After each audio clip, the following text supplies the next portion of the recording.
The world loves a bit of fusion from time to time. Fusion food, fusion jazz, fusion power, and more recently, the fusion of universes in video games.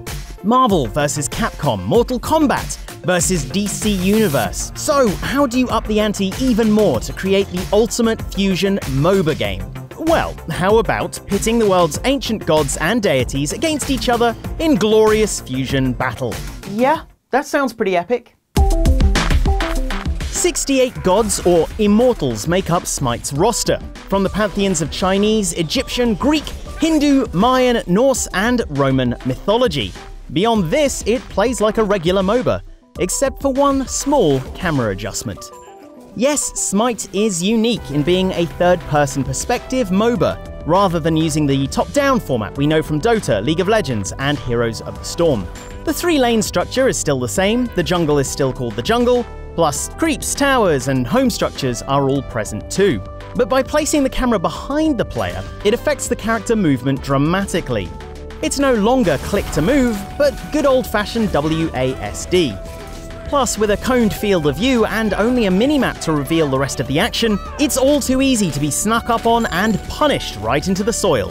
Spatial awareness is a must. Being unique in this way certainly gave Smite a much-needed edge while trying to find its place in the esports scene. Having only officially released in March of 2014, it took less than a year for us to see the first large-scale Smite competition. January 2015 would be the month where Smite's early pro players would battle it out for the first Smite World Championship, with Team Cog Prime taking the trophy. But if you think its rise into the esports world was quick, wait until you hear what they were playing for. With less than 12 months under its belt, the prize pool was the third largest ever in esports at the time of the event, around $2.6 million, with winners Cog Prime scooping up a cool $1.3 million of it alone. That's even more than the most popular game in the world right now, League of Legends.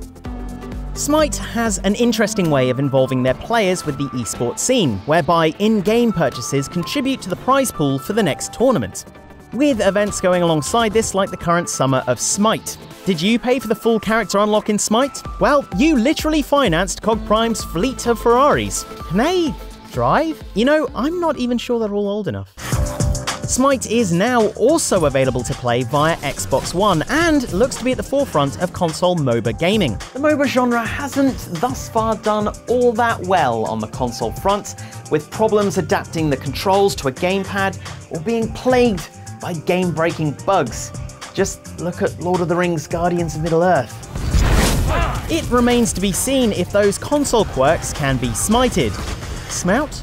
Smushed by Smite's unique take on the MOBA genre. But if you want to bring Thor's hammer down on the competition at the Virgin Media Gaming Hexathlon at EGX this September, you'll need to master the PC controls and learn the secrets to top-level play.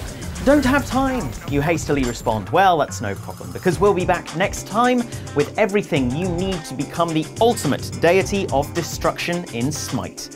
We'll see you then.